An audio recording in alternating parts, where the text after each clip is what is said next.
Hello guys! Welcome back to our channel. Ayan, mag-unbox po tayo ng Temu items. Kasi dumating yung in-order namin galing sa Temu. Actually guys, balak lang namin mag-order ng clothes ni baby. Kaso may mga side tong aking banana. So sa akin din na side yung pambahay. Ayan, nung binuksan na namin, mura lang kasi yun sa Temu guys. So kung balak nyong bumili ng mga clothing, mas gusto ko yun sa Temu kasi mura na, makabili ka pa ng maraming items. So download nyo na lang yung Temu guys. So may pang clothing, pang baby,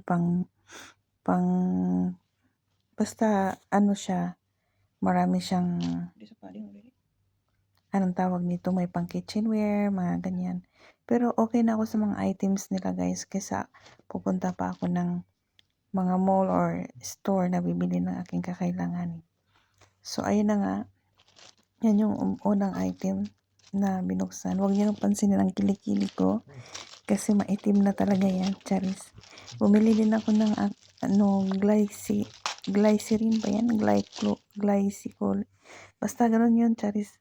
Yung 7% kasi nga dumadami na tong aking pigmentation. Yan o, dami. So bumili din kami ng ni baby kasi lumaki na yung niya. Hindi na kasi doon sa maliit. Ito may 120 ml kasi guys. Tapos mura lang siya sa Temu. Yung binili namin siya is 7 dirham only. Ito naman guys, yung pambalot ng sausage. Kasi balak kasi magnegosyo ng sausage. Chicken sausage, charis. So, plan pa lang yan guys. Wala pang nangyari. Pero may nag-ano na ako ng gagamitin. At least ma-try ko man lang. So, yung banana ko, nag-order din siya ng kanang sikpaw. Yung pang sa isda. Pang ng isda. Kasi namimingwit ito minsan sa may tulay. So, bumili din siya ng gamit niya sa pangingisda. Sorry, naupo ako. Ayan, kasi maliit, hindi na nga yung nakakaubos na siya ng more than 60 ml. Kaya bumili din kami ng mas malaki pa doon. So, ito yung pang ng isda. Inuubo ako, ano ba yan? Tulog pa si baby, so nagbo-voice over muna ako. Voice over. Charis. So, hindi ako marunong niyan. So, pinano ko muna sa asawa ko. Tapos, bumili din siya ng Ray-Ban. Kasi, mainit kasi dito, guys. Yan o. Char. Sana makahuli ka ng madami. Hindi ko na naipakita dyan nung pag-testing kasi naputol yung video. Ayan. So, dito na tayo. Ito? Ang tawag nito pang yung short, yung parang lang seamless. Maganda siya guys, pwede nyo gamitin pag exercise kasi siya, basta maganda na clothing siya guys. Malamig sa katawan. So tatlo yan, parang lang ito ata, 9 dirham. Basta mura lang siya guys, mura lang yung niya price. So ito na yung damit ni Chloe. Ayan ang sobrang cute ng damit na yan. Tapos parang may lace, pang siya sa head, parang headband, gawin mong ribbon. Ayan, maganda.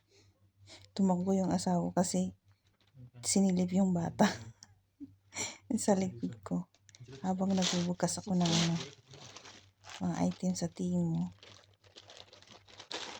Ayan, ito naman yung pangalawang dress ni Chloe. Sobrang ganda niya talaga guys, tsaka mura lang, tsaka yung quality ng cloth sobrang ganda. Ayan, dalawang items lang nabili namin kay Chloe. Yung damit, dalawa lang. Ito naman pang ano ng kanyang ilong. Kasi minsan, tignan mo ng asawa ko. Sinuot pa yung headband ni Chloe. Madami-dami kaming na-order. Sa worth of 120 ata dirhams. Basta marami-rami din ng items na nabili namin. Kasi siguro sale ng mga araw na yun. Basta mga timing din yun, guys. Ayan o, yung pang ano yan sa, yung mag-ano ako ng chicken sausage. Pagkatapos mong igiling, lagay mo dyan. Tapos, diba, kasi ilagay ko doon sa pangbalot ng sausage, yung pula kanina na pinakita ko. Ayan. Ay, kamot-kamot pa ako niyan. Kasi kagising ko lang, kita niyo sa pagmumukha ko. Hindi pa ako naglamos niyan. Tapos dumating na yung package namin. So, ayan lang yun, guys. See you to the next vlog. Thank you for watching. That's all, guys. Thank you for watching.